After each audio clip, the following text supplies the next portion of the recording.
Мамлекеттик лотерея компаниясы аттуу мамлекеттик ишкана Кыргыз Лото брендинин алдында Алатоо лотереясынын биринчи нускасын чыгарды. Бул тууралуу өкмөттөн кабарлашты. Билдирмеге караганда, мамлекеттик лотереянын негизги милдети ата мекендик спортту, маданиятты, билим берүүнү, илим жана искусствону өнүктүрүү. Лотереялык билеттер Кыргызстандын бардык аймагында сатылат. Биринчи нускасы 2018 жылдын 31 августунда өтөт.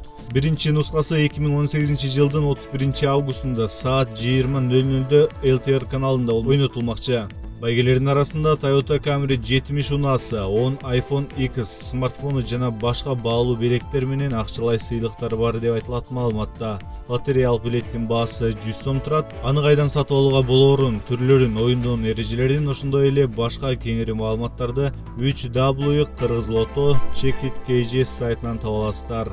Эске салсак, буга чейин Кыргызстанда башка лотереялык компаниялардын ишмердүүлүгүнө тыюу салынган.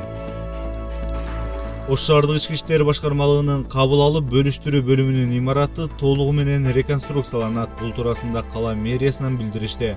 Маалыматка ылайык, мэр Таалай Сарыбашев Ош шаардык ички иштер башкармалыгынын аталган имараттын абалы менен таанышып чыккан. Имарат 1970-жылы курулган. Бул жерге документи жок жарандар, турак жайы жоктор, коммерциялык секс кызматын көрсөтүп иштегендер алып келинет. Тек жайын кармоо үчүн кармалган адамдар 3 сааттан кийин кое берилет. Жылдын биринчи жарымында бул жайга өздүгүн аныктоо максатында 883 жаран алынып келинген. Ал эми өзгөчө кырдаалдар министрлиги имарат авариялык абалда деген корутунду чыгарган деп айтылат маалыматта. Сарыбашев объектини реконструкциялоо долбоорун даярдап, кийинки жылдын бюджетине киргизүүгө сунуш берүүнү тапшырган.